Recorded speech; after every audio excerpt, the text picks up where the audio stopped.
All right, listening audience out there. Hey, it's Jeff Reed here with theChurch.digital. Once again, all of this is powered by Stadia Church Planting. And if there's one thing you know about me, if you really do know me, it is this right here. I am a huge Disney nut. Yeah, I'm a little freak. I'm a little crazy. I'm a little obsessed with the pop culture. I mean, the backdrop wall, if you've ever watched me on YouTube, testifies to that. All the different Funkos and things that I've got. I'm literally holding a Mickey Mouse Funko in my hand at this moment. On top of that, my gosh, the MCU, Kevin Feige, sir, the things that you're doing over there, Disney is not paying you enough. They should pay you more. Huge Marvel fan, Star Wars fan. Hey, looking forward to what's coming next out of Star Wars and what the future holds there. It's a huge fan. The first movie I ever remember seeing in a theater was actually Empire Strikes Back, and Star Wars may have been down since then because, let's face it, Episode 5 was the best Star Wars movie ever. But needless to say, I am a Star Wars, I'm a Disney, I'm a Marvel. It's all about the mouse. And so when Facebook paired me up with someone named Stephen Barr, I thought Facebook was doing a good job with their algorithm of connecting Disney nuts together. Stephen Barr is lead pastor of a church in Orlando called Castmember Church. Now, if you know anything about Disney culture, cast members are the employees that run like the parks and work in the company. Everything is a cast member.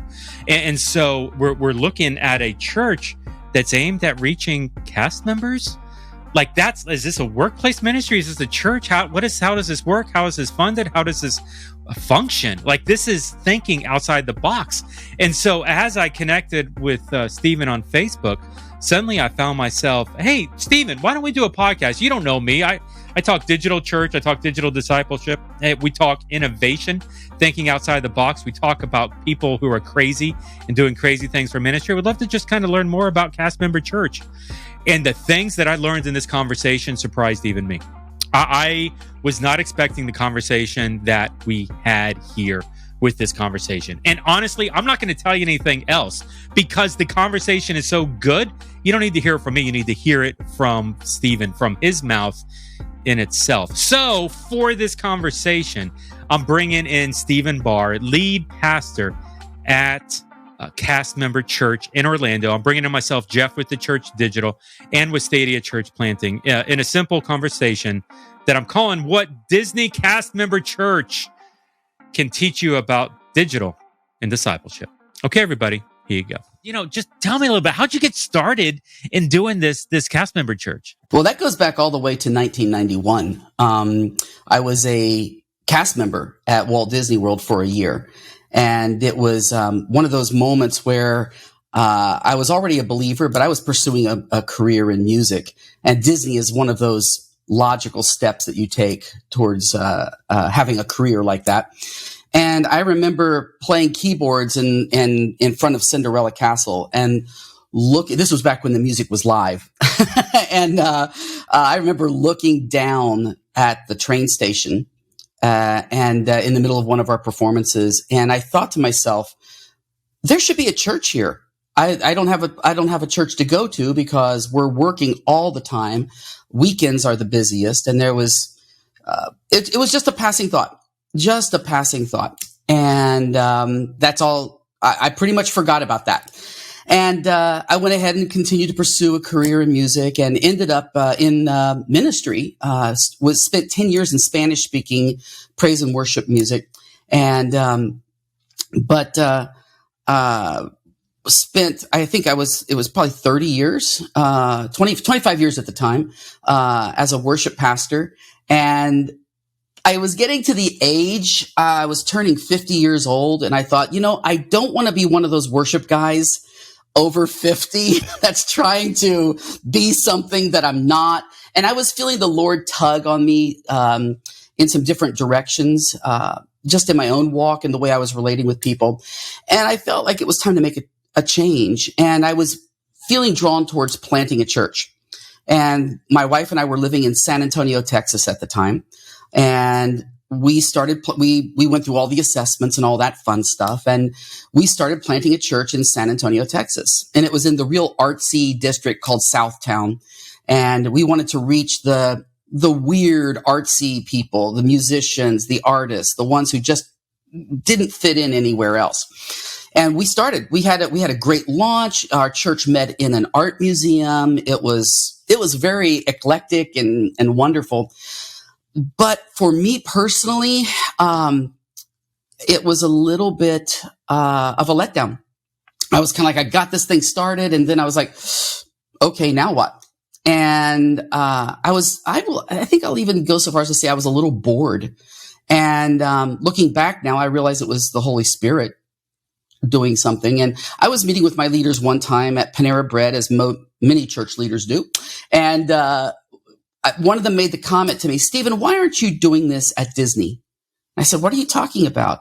He says, oh my goodness, Stephen, you bleed Disney. Everything you talk about is at Disney, they did this, at Disney, they do that. And this is how I even made the comment one time that Disney knows how to make disciples better than the church does.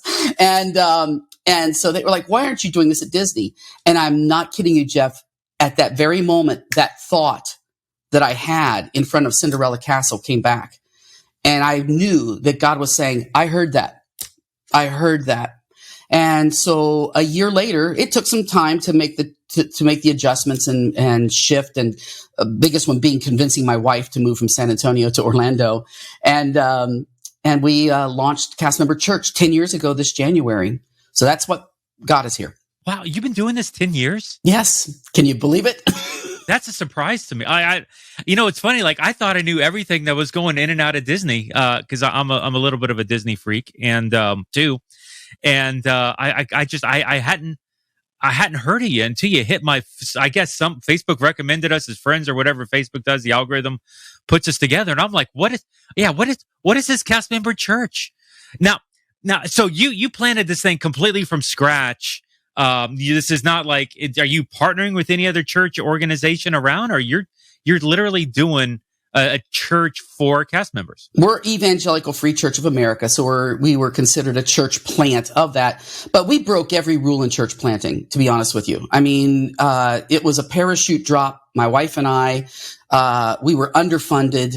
It was pretty much every rule in church planting. We broke it, and I'm glad we did, to be honest with you, because we learned a lot as a result. But no, we just started. And I'll be honest with you, when we first started Castmember Church, my vision was to create an attractional church that would draw Christians that were working at Disney and give them that Disney environment. And I even, looking back, it was my ego, but I had this attitude. It's like, we'll even out Disney because we've got Jesus and he can even do better.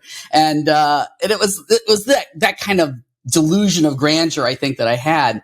And it was about 2 weeks after we arrived here that I realized, one, Disney had changed a lot since 1991.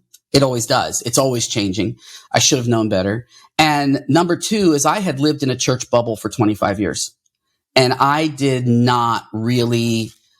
was not prepared to connect with the Disney culture that I assumed was there. An attractional church would never have worked, because you're trying to reach the people who are the show. They know, we call it, the sizzle and wow. Disney is the master or sparkle and wow. They know how to do that. And we can't do it. We can't match that. We just can't. I mean, we could, but then it would become a show. And that's not what Jesus is calling us to do. So for a couple weeks, Jeff, I didn't want to get out of bed. I had moved my family there. I had no idea how everything that I thought we were going to do. I had this great little strategy notebook that was like, about an inch thick of all the different things we were going to do, all the different books I had read, and this is how it's going to work and all that. And it was like God had taken the whole thing and just dropped it in the trash can. And I was devastated. I mean, I was in panic mode. And then one morning, I think I was just really feeling sorry for myself. And I felt the Lord in my spirit say, are you ready to do this my way? And I was like, I don't have another choice. I don't know what we're going to do other than your way. And we realized that he wanted this thing to not be about reaching Christians at Disney, but he was going to, in fact, he gave us 3 promises, that we've followed. Well, I take that back. 3 promises that when we've embraced them, it's been wonderful. And when we've tried to shortcut them, it's ended up being very difficult. But the first thing was, he said he was going to take us into uncharted waters, which meant there wasn't a book written other than scripture that would show us what we were supposed to do. There was nothing there was no ABC format. Number 2 is he would form this out of those who were skeptical and suspicious of him. That was pretty cool, but also unnerving. And the third thing is he said he would multiply it all around the world. So those were really encouraging things, but I had no idea how to really do any of that. We were stepping into, uncharted waters, as he said. And so we realized that the only way we were going to do that was relationship with people. And that's 10 years later. Our church is founded on relationship. That's why you haven't really heard about us. Is we don't market. We don't. Of course, we're focused on Disney Castmembers, so there's not a sense of publicity out there that we're trying to get. But we focus on those who don't know Jesus. So everything we do is designed in their direction, and we've learned along the way. Just from a practical sense, like what does this look like? You're not trying to overproduce Disney. You're I can tell you some horror stories around some churches. I've got a planner friend that went into Vegas and was like, "Hey, we're gonna outshow Vegas," and come to find out, similar story to you. It's like, hey, the Vegas people don't want the show. They're part of the show. They feel how shallow the show is. They're much more interested in that same thing as you, that relational piece. So what does relationships look like among cast members, among your church? Like, what's a practical sense of what you guys are doing? Boy, we could spend all day talking about this. I think the first thing that Disney is the uniting factor. Disney, when we call it mouse blood, cast members have mouse blood. Whether you're a cast member today, or you were a cast member 50 years ago, you have mouse blood, and it never leaves. So it's like a band of brothers. It's like something that you've been through or you're going through that nobody else will understand.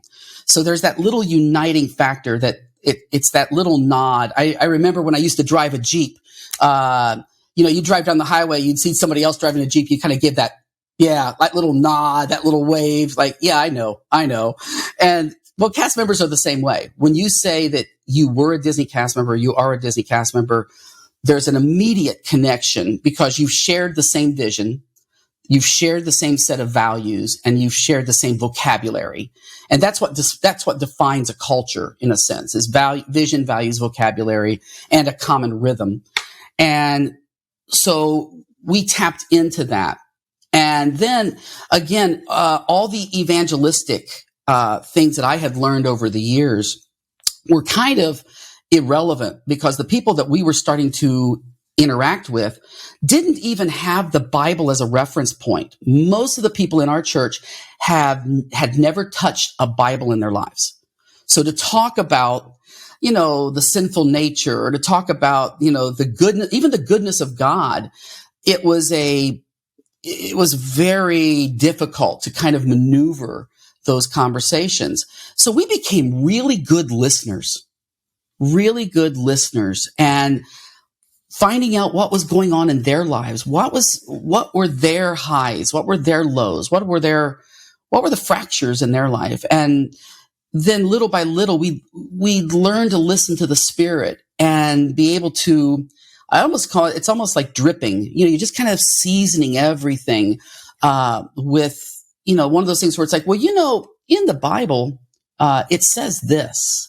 It's just something really simple, something that, and they'd be like, oh, I didn't know that that's where that came from. Or that's amazing. That's wonderful. So we would season those things. And little by little, we form trust, which is the most important piece in what we do. There's three keys to revealing Jesus in relationship here with Castmember Church, and it's true really with any believer. The first thing is expressing value.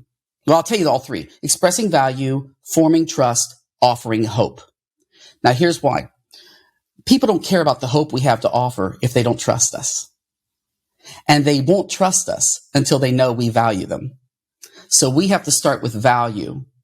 And that's how we started building relationship, looking at every person as made in the image of God, even if it was hard to see, even the people that annoy you, even the people that are completely different from you, you look for that image of God.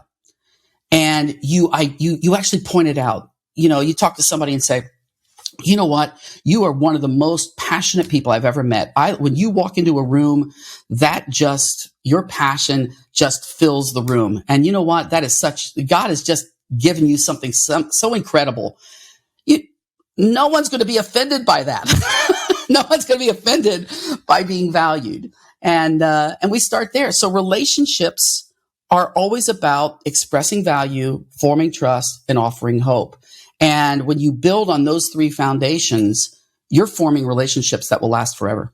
That's very cool. And to tap into that ongoing community like Disney has, where and the cast members with longevity, like, are you trying to get supporters, trying to get financial donors, trying to get volunteers? Like, is it hard for you to cast this vision for people to buy into, to support, or are they jumping? Like, I'm serious. Like, my wife and I, we were talking about moving to Orlando anyway, and just this idea of a cast member church and doing ministry in those areas is really exciting to us. But we're kind of weird people in general. So, are others buying into this? Yeah. Well, there's a couple of other churches in the area that are focusing on Disney as well. I mean, you're basically looking at a city of 74,000 people. 74,000 people work for the Walt Disney Company. That's larger than a lot of small towns in America. And there's not a shortage of ministry need. There are churches that are a little more focused on just creating a community for Christians and all that, which is great because that's needed. We're kind of out there in our own sandbox, I guess. The Lord told us he would build this out of people who were skeptical and suspicious. So that's the people that we get excited about. We like to say to ourselves, the future leaders of Castmember Church don't know Jesus yet.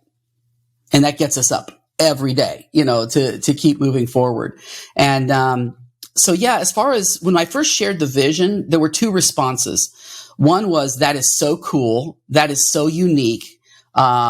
Which I think is translated to better you than me. And the other one was, so you're going to go suffer for Jesus at Walt Disney World, and the sarcastic approach, and which, okay, it's not that, we're truly doing ministry here, but yes, it is one of the most influential places in the world. The world comes here. The people that come here to work at Walt Disney World are dreamers and doers. That's what Walt Disney called them, dreamers and doers. They're coming here to get their training, to get their feet wet in not just the world of entertainment, but in technology and in engineering and all of those other things that would make a city run. They come here and they get all of that, and eventually they go somewhere else. And kind of like Rome, the Apostle Paul could not wait to get to Rome, because he knew that if he could get the gospel into Rome, it would travel all those roads out around the world. Well, Disney's a modern day Rome. And so we look at this as, this is a great, and we've proven it because we're now on 6 continents. But we started here, and we've seen that multiply and go out. And it's been incredible. It's beyond anything I imagined. Talk to me a little bit about that multiplication piece. So you just said 6 continents. I can probably try to name all the Disney parks that are in my head right now. I didn't. Is there one in Australia, or is that? I mean, like there. So where are you right now? And maybe what is that multiplication? What does that look like for your church? Well, right now, my home is at Walt Disney World. In fact, 1 mile behind that corner of my office is Cinderella Castle.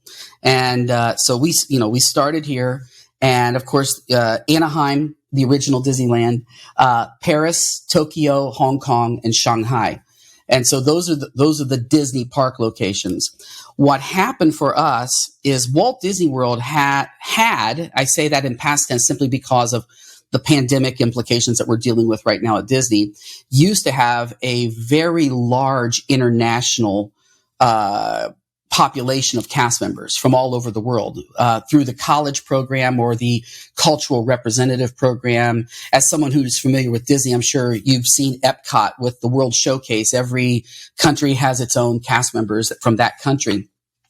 We focused very heavily on World Showcase because that's just where the fruit was. We were seeing God opening up, giving us favor and opening up doors with all these cast members from other parts of the world. So of course, you focus on the fruit. So we did that. And then, of course, the famous words, and then COVID. And we went from this thriving community of people that were meeting at different times and different days and hanging out at our house. Our house was kind of the central location for everything that we did. And because we were so close to Disney, and we had this, it was wonderful. I mean, it was one of those where I'm like going, this is great. I'm happy with the way things are. And then COVID hit and we went to zero. Everybody was sent in a very short time period. Disney shut down. We thought it would be a week. We thought it would be 2 weeks. We thought, okay, maybe a month.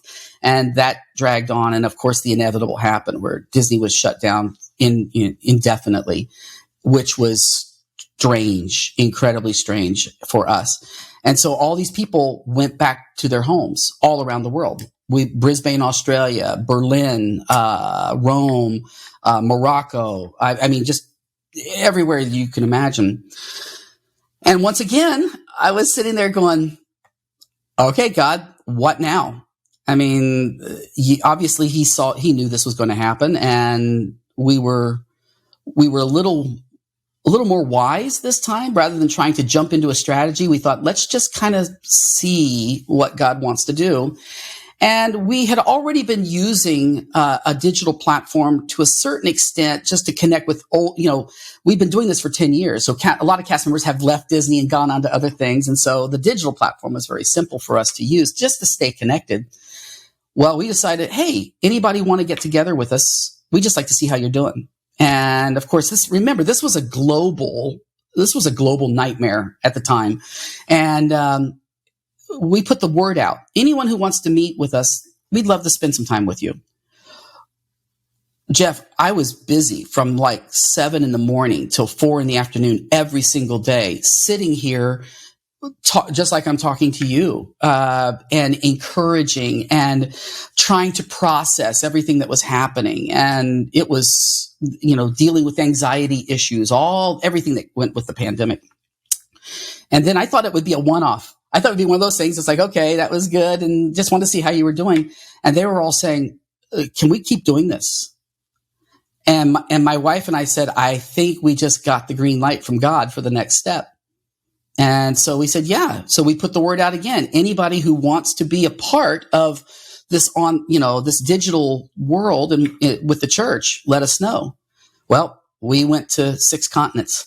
And multiple groups in different locations around the world. And we're not looking back, to be honest with you. Even as the borders have reopened and all, it works. I just had a cast member just this week tell me, a German cast member, he said, if I would have been at Disney, I don't think I would have been as close to everyone as I am now, meeting online all the time. He says, I feel closer to you now than I was when I was there in person because this is intentional. And I was like, yes.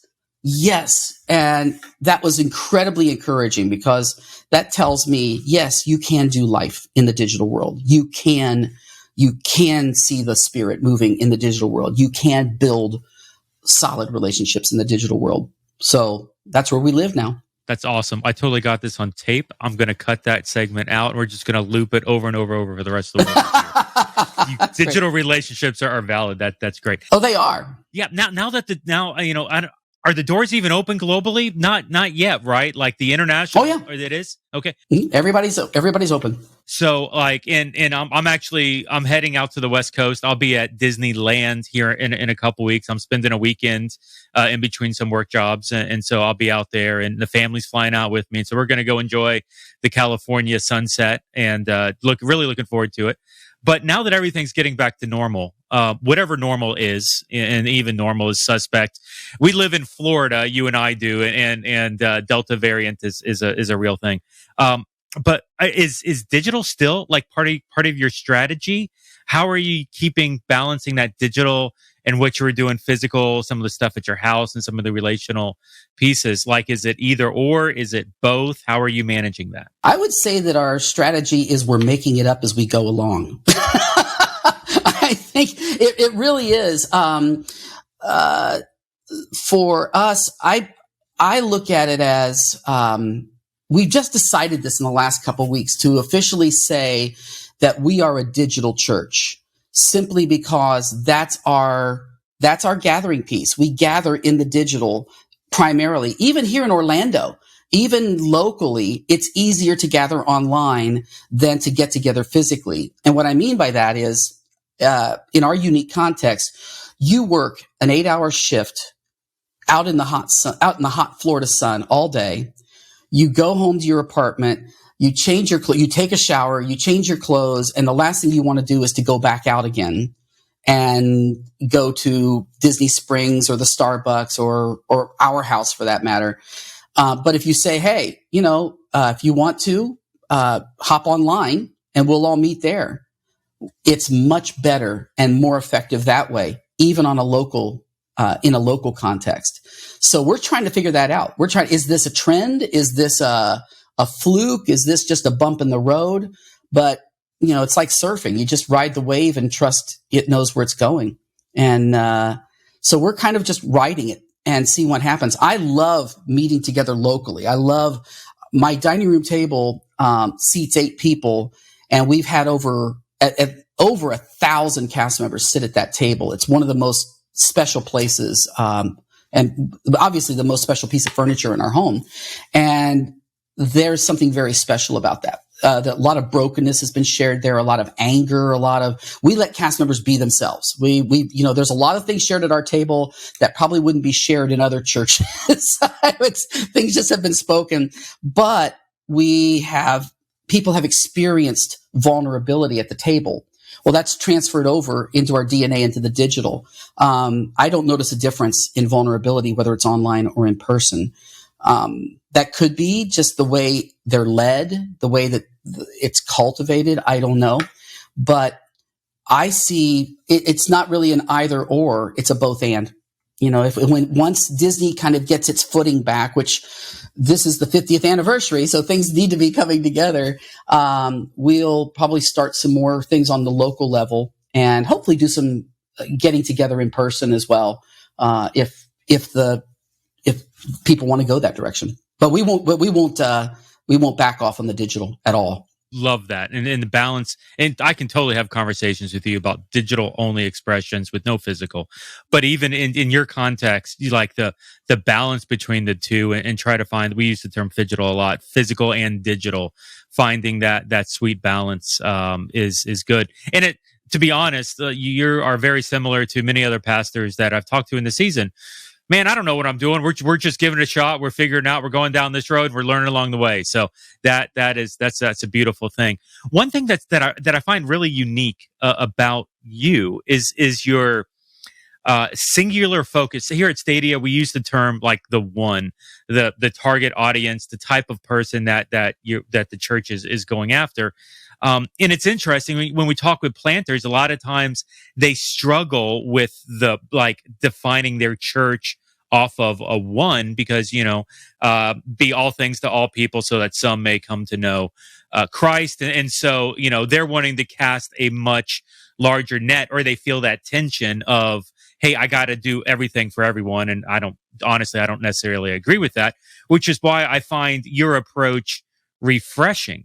But I want to ask, have you felt tension, or how do you manage like going outside of the one, like even something as silly as a cast member's girlfriend who works outside of Disney is going to be involved. And so, there's some things you're okay with, but have you thought about moving outside of the cast member, like target range, or is it singular focused on that? No, Disney is so big. And I mean, I'm not just talking about Walt Disney World, but the Disney company is so big because you're not just talking about theme parks. You're talking about cruise ships, movie studios, television. You're talking about, I have one member of our church is over the standards and practices for Disney Plus, Hulu, the Disney Channel for Switzerland, Germany, and Austria, the German-speaking portion. And but she started out as a cast member, and a great cast member, mind you. But her influence has grown, and we've grown with her. We've gone with her. I do understand the tension. It doesn't affect me. I've had people say, "Hey, you should do this for Universal. You should do this for SeaWorld. You should do," and I don't feel that because. What I would say to other church planters is, who do you connect with? Who gets you? When you sit down with somebody and you talk about something that you could talk about for hours, who is that person? Well, for me, it's Disney cast members. I get them. I know what's inside their head. We speak this, again, shared vision, shared values, shared vocabulary. We get that. And so there isn't this labor of cultural contextualization where I have to, how do I make this work? It's like, no, it's the world that I operate in. Even when I lived in San Antonio, I was still a cast member. I still thought like that. So it's a natural connection. The bizarre thing for me is when people go, wow, you're really lucky. That's very fortunate for you that God called you to that. I'm thinking, no, I think this is the way it should be, is God designs each person to connect with certain people. And if you connect naturally with them, well, that's an easy bridge for Jesus to cross. And so I think we have to really get to know ourselves and our passions and connect with other people. I use the example, you've got a guy, we'll call him Al, and Al is into cars. He has an auto repair shop, and he's in, he loves to do all these things with engines and cars. Who's Al going to hang out with? Al's going to hang out with car people. So what if the church equipped Al, instead of inviting people to his church, to learn how to be the church among car people? Well, that's what we're doing here at Disney, is we're looking at every Disney cast member. What fires them up? Who do they connect with? How can we empower you to be the church wherever God's called you? Hey, I just want to say for the public record that this is the first time that I've ever had a conversation with Stephen, and I did not prompt him to say any of the previous comments in any way, shape, manner, or form. I don't even know if that was the question I was asking, was hinting towards that. That was beautiful. I say that 50 times a day. Like, and it's and it's more of, hey, and I'm a techie guy, so I use language like church's platform. Hey, what if we stopped creating a product, instead started producing others and giving them the ability to? And I'll do like, we're doing a podcast later with some people from Glue talking about the Uberization of church. What would church learn from Uber, from so many other platform-based companies out there? Airbnb was the one I was just blanking on a second ago. Anyway, yeah, and so there's a lot of lessons towards that, and you've kind of stumbled into that. This is not even the conversation I was expecting to have when I was talking to a Disney church, but I'm super excited to hear that's where you're landing, because you're right. Your greatest resource are the thousands of employees and cast members of Disney parks and Disney in general, because their circle of influence, their oikos, is huge, is multinational in many situations, and the ability for us to equip and empower them and disciple them to that place is beautiful. My next question was literally going to, and you may have just answered it, but let me throw it at you anyway. What does discipleship look like for your church? How do you disciple these cast members? Like, what's the process to get them to understand, their story and Jesus' story that others need to hear? Well, let me give you a statistic that will shock you and anyone who hears this. 95% of the people who call Castmember Church their family are still yet to know Jesus personally, to trust him. So we've embraced the philosophy, which is not really a philosophy, I think it's just fact, is discipleship begins before conversion. So we are discipling them. I mean, if you look at Jesus walking with the disciples for 3+ years, how much time took between the time Jesus called Peter to the time that Jesus was standing there in front of the location, the gates of hell location, where he told Peter, "Who do you say that I am?" How much time passed between that, him calling Peter, and Peter confessing that Jesus was the Savior and the Son of God? The whole time they're moving as a family, and yet these guys are still trying to figure it out. And they're drawn to Jesus. There's something really special about him. They think, they wonder, maybe, but they're following along. We have this huge family of people that are on a journey moving towards Jesus constantly. And so I think one of the things is we move the goalposts a little bit. Most people, I hate it when I generalize, so I'm going to preface that by saying I'm not sure I'm right on this, but I would say most tend to think that salvation is the goal line. Lead people to Jesus. Boom, we got the win. And I don't see that in Scripture. I see that as a life and death decision. Absolutely, a crucial decision, but it is not the goal line. The goal line is someone who knows Jesus and is becoming like Jesus, meaning not just in his character, but also in his capabilities to multiply disciples and invest in other people, to serve others, to be where people are that don't know Jesus. And so we are modeling that the whole time. I had a cast member one time make the comment. He was listening to something I was talking about, and I was talking to another cast member about a situation they were going through, and this was happening online, by the way. And he goes, "I know what you're doing. I know what you're doing." I said, "Oh, what am I doing?" He says, "You're teaching us how to be like Jesus." And I'm like, guilty as charged. But what we do is we are showing Jesus to them every time. And we don't avoid any conversation. Oh my gosh, we don't avoid any conversation, no matter how controversial, no matter how awkward, no matter how. But Jesus isn't afraid of that. So we're always showing them Jesus, always showing, but we're not pushing him. He's always coming in naturally. It's a part of when we started the communities, we call them communities, D for Disney, unless they want to sue. Yeah. If they sue us, it's for discipleship. So, but in any case, we told all of our global communities, look, we are going to get together. We would love to get together with you. But here's the thing. We're going to talk about Jesus because he's a natural part of our life. And we're going to, just so that's just who we are.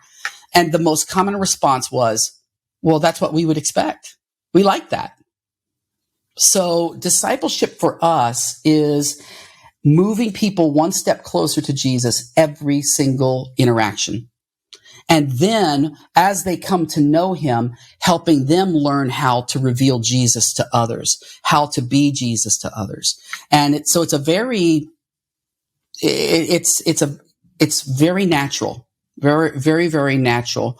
And it's not awkward. That's why I'm a former worship pastor. I was terrible at evangelism. The idea of evangelizing outside of the church scared the living daylights out of me. I just thought, I don't have the gift of evangelism. Let them do that. And now it's just a part of my daily life, but it's not weird.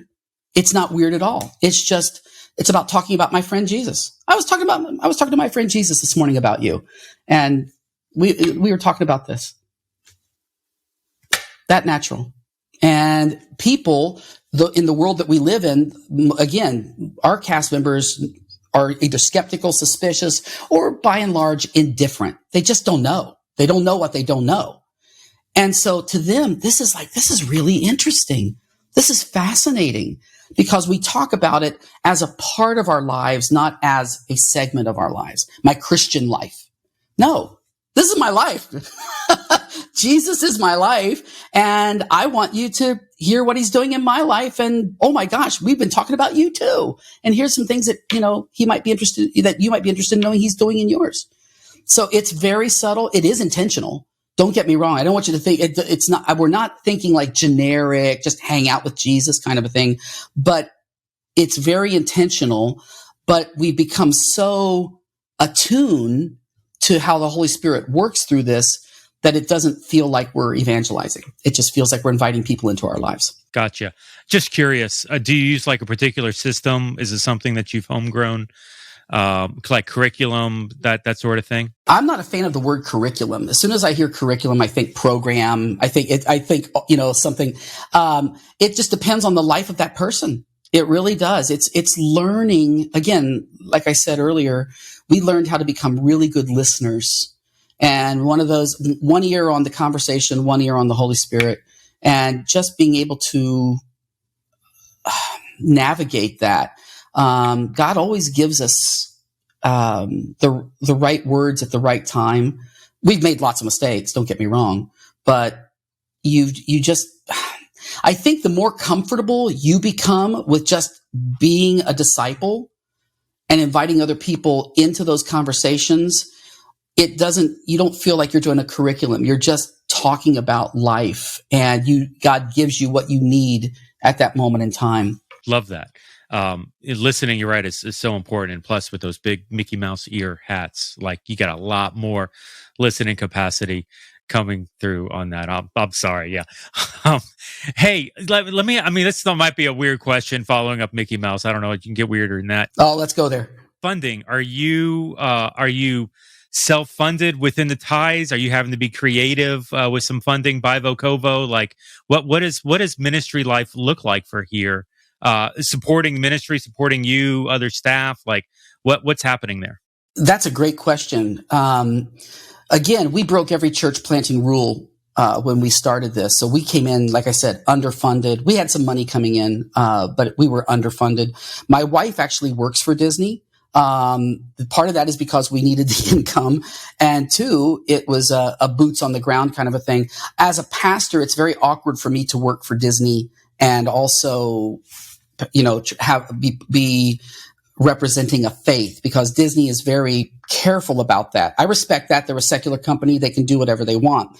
And so for me to be a pastor and working for Disney could create some tensions. And we don't want to do that. Jesus can work with that. Believe me, he can work with it. So my wife works for Disney. So that helped. We raised some funding in the beginning. But over the course of time, like I said, one of the promises was that God would multiply this around the world. And I neglected to say, without the need of a building or a staff. And so we knew, okay, if this is going to happen, it's going to have to be people that already have jobs, that are BIVO or COVO or whatever. And of course, cast members already have a job. They're already working for Disney. And if they are making disciples in the process, you've got a functioning church. The funding comes by way, we've had people that have contacted us, said, hey, we love what you're doing. I would like to support monthly. I do take a salary from Castmember Church, but I'm actually weaning myself off of it simply because I want to set an example that I get to serve Castmember Church, not that I work for Castmember Church, but that I get to serve. That's not the case for everybody. I'm not saying that's the prescription. I'm just saying that in the world that I live in, I want to model that. So I do other things. I write books. I speak, I consult, different things like that help wean that income down so that when the money that's coming into Castmember Church, whether it's tithes or outside support, goes right back into what we're doing, allows us to, upgrade or expand and even just simply serve cast members in their times of need. I mean, that is your story. That has been a story that I've heard more often and more often in this mid post wherever we are COVID season. It seems like more and more pastors are moving out of a paid full time position, going part time, even going true Bivo Covo. To ease pressure and finances off, the church, but also as an invitation to allow people to come up within the church instead of being the paid professional Christian, to allow people to do that. It's interesting, just the stat that I found this week. 75% of church budget is driven towards payroll and building. Which is interesting because you're, the exact opposite of that. That's not our problem. That's not. we shot the curve on that one. So yeah. Yeah, you're ahead of it. Now there's pain points for where you are, certainly, but there's opportunities to learn it and work through it. And so I'm just ecstatic by this conversation. I called you. I did this because I thought, hey, it's a Disney thing. I got to pay homage to my Disney people. And he's outing himself as a digital church, and he's talking about discipleship openly on the podcast. I mean, like, this may be my favorite podcast of 2021, just with that happening right there. Yeah, it's been good stuff. Hey, so one last question as we're wrapping up here. So a church wants to do this. A church planner wants to do this. You jumped in feet first without asking any questions. Would you advise that moving forward? Would you what are some next steps if somebody wants to get started into this? I can only speak for myself, but I think if I was to, here's what I would say. And maybe this is a little controversial, but I've never shied away from that. Is focus on making disciples. Are you a disciple maker? Are you passionate about making disciples?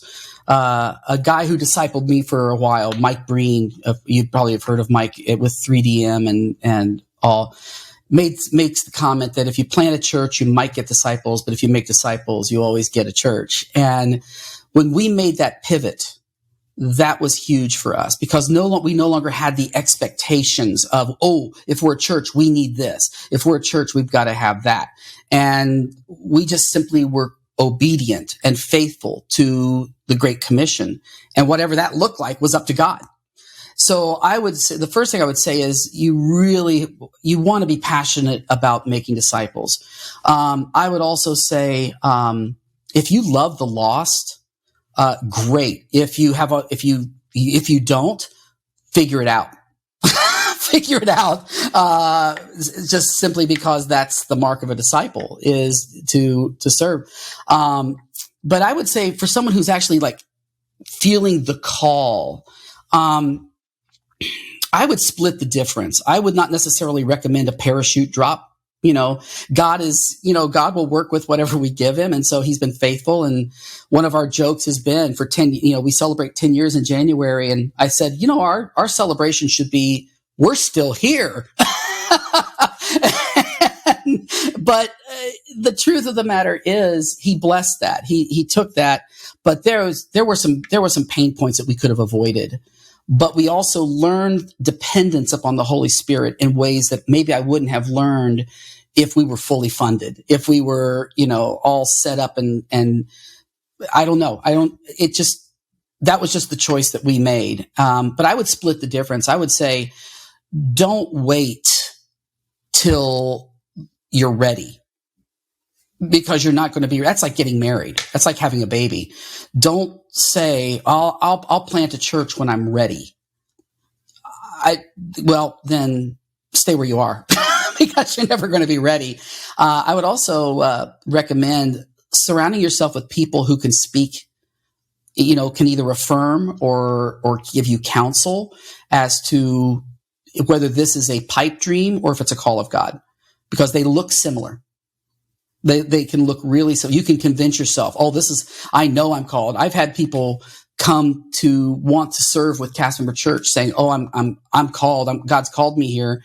And in the early days, we'd be like, awesome, more people, great, and then they find out, I was looking for more of a normal church. I'm more comfortable around believers. And it's like, Well, you knew all along that this was, some people just love the idea of mission, not the actual mission. So if you have people in your life that can give you wisdom saying, man, you really, this is definitely a call, or someone saying, are you really sure? Are you really, have you counted the cost? That's really important, because it's, church planters, I'm preaching to the choir to anyone who's listening to this, but church planters, you get a target on your back. Satan is going to put a target on your back. And so you better be prepared, because sometimes it's just the confidence in that call that will get you through. That you get up in the morning and you go, okay, God called me to this. He will not abandon me.